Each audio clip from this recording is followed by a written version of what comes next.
Hello, randomizer community. P-Train here, and I wanted to give a follow-up to my first hover tutorial. The first hover tutorial talked a little bit about the mechanics of hovering and then talked a lot about the applications of hovering. This particular video, I just wanted to get straight into some of the mechanics on how to hold the controller, how different things you can experiment with that might give you more success when it comes to hovering. So first off, this is a controller. Just pretend you're holding it in your hands. First thing you're going to want to do, rotate it 45 degrees to where basically you're holding it like a TV remote in your hand. You want the D-pad to be on the top next to your left thumb, basically. That's what you're going to steer Link with as you are hovering. And then you have the A, B, X, Y buttons closest to you. And of course, when you're holding it like this, the A button is the button on the bottom of the controller from this perspective. Um, what we're specifically going to talk about right now are the four buttons, particularly the A button and where you place your fingers on this A button. Uh, Whenever I'm hovering, I tend to think of the A button as divided into sections. So you have the very top of the A button, you have this middle area, slightly above the middle, slightly below the middle. You have dead center of the button. I don't do dead center of the button. I'll tell you why in just a second. Then you have the bottom of the button. And of course, you have everything in between. When I'm hovering, I tend to go for the top section of the button, that top quarter. I tend to go there. I don't like going in the middle of the button because when you're hovering, the mechanics behind hovering, you have to hold the A button for 25 frames or less, release the A button for 1 frame, and then re-grab the A button. 90% of the time, how long you hold the A button isn't going to be an issue. It's getting that 1 frame where you're not holding the A button. That's the challenge of hovering, and that's what everybody struggles with. It's easy to press the A button. I mean, all you have to do is hold the dash button down without dashing. That's not a challenge. It's releasing and then regrabbing within 1 frame. That's the challenge. Um, so first, I wanted to show how I put my hand on the controller. I have a little GIF here. So I'll use the back of my nail, right? I place my hand on the controller. I use the back of my fingernails to go back and forth over the A button. You want just enough gap between your fingers to where you can release the A button for 1 frame and re-grab it. Speed is not of the issue, or speed is not an issue as long as you can re-grab that A button within 1 frame. Um, One of the ways you can deal with that is speed, but it also has to do with consistent spacing between your fingers. That has to do with a lot of it as well. So why do I go with the top part of the button? The main reason is because you have this edge right here, and I like to hook my fingers on that edge. It gives me a little bit of haptic feedback to where I can feel like, oh yeah, this feels familiar. This is about where I have the A button. This is about where I put my fingers on the A button every time, and then I just get the rhythm that works for me. I work on that. I've practiced. I've developed a rhythm that works for me, and then I execute the hover. Um, that's how I hover. That's how I go about it. That's really all there is to it. Um, the hardest part about hovering is finding that rhythm because there are different variables, right? There is you have to consider how fast you're going across the button. You have to consider how wide the gap in between your fingers is, and then you have to consider how fast you're moving across the A button. Um, if your gap is too small and you're moving too fast, you're going to dash into the hole because you're not actually releasing the A button. If your gap is too wide and your speed is too slow, you're going to fall into the hole the moment you're basically just going to walk out over the ledge because you're not actually regrabbing the A button. Um, so those are some of the different variables you have to consider.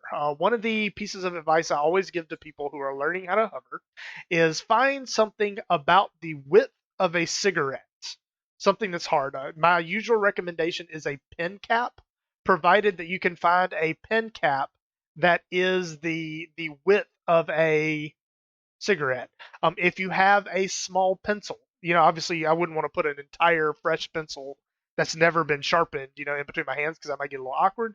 But if you have one that's, been sharpened quite a few times and you just have like a little nub left, put that in between your fingers. Something that can give you a consistent spacing between your fingers. And then at that point, you're just working on the rhythm. And that's really all you have to figure out.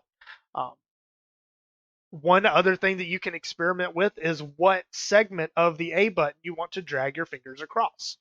Maybe rather than adjusting the gap, instead you just adjust where you're putting your finger on the A button. Obviously, if you're on the edge of the A button, in this case in the top or the bottom of the A button, you don't need as big of a gap in between your fingers as you do, say, if you're hovering smack dab dead center of the A button. Like I said, I personally like the top. In this case, the top section in between the top line and the second line from the top. That to me is the sweet spot. That's where it's easiest for me to hover. I'm able to hook my fingernails on the edge of that A button, so I can feel like, okay, yes, this is familiar. This is what hovering feels like, and that's what allows me to hover successfully. You could technically do the same thing at the bottom of the A button, but for me, I like being able to hook my nails on that A button. And if you're coming from the bottom up, you're pushing the back of your nails up against that button. So it doesn't stop you in the same way. More often than not, the back of your nails will push the button down if you come from the bottom, whereas if you come from the top, your nail will actually hook onto that A button. Like in essence, it's like you're trying to scratch the A button off of the controller. Um, in terms of stress, like the stress it puts on your arm, the stress it puts on your hand, that you really shouldn't be pressing the controller that hard. I mean, the same strength you need to push the B button down when you slash your sword, that's the same strength that's required when you're hovering. You shouldn't be, you know, pushing really hard on the controller. One thing that also might help you hover is controller stability. Going back to how you hold the controller, this right here. Whenever I have it like this in my hand, I'm sitting straight up in my chair. I make sure that my leg is firmly on the floor. I put the back of my hand that's holding the controller. So in this case, I'm holding the controller in my left hand. I put the back of that controller on my leg so the controller is stable. I put the ball of my wrist right where my wrist connects. I put that on my thigh to where my fingers, rest comfortably on the A button. But basically, both of my hands are anchored on my leg. That's to prevent, number one, the controller from moving, and number two, my hand from getting too far off the target. So they both stay in a consistent position.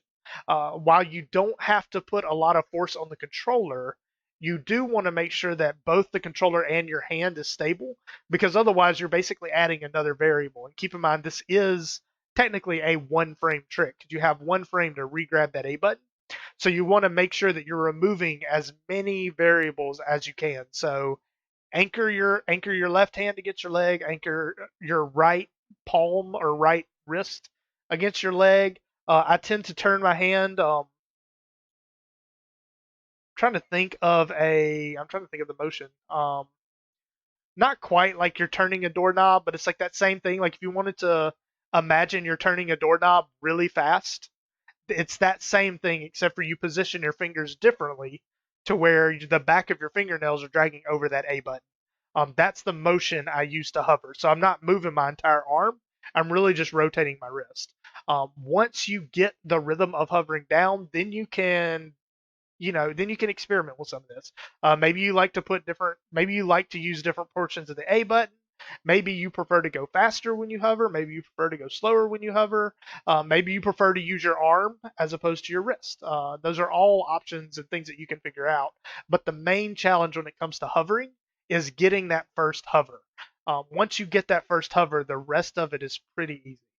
So I hope this helps. I hope you find this useful. I hope if anyone's looking to hover, and I'll show you again how I put my hand on the controller. Um,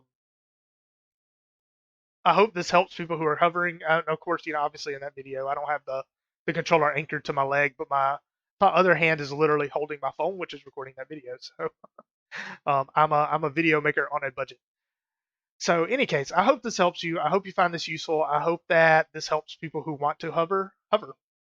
This is P Train, and I appreciate you watching.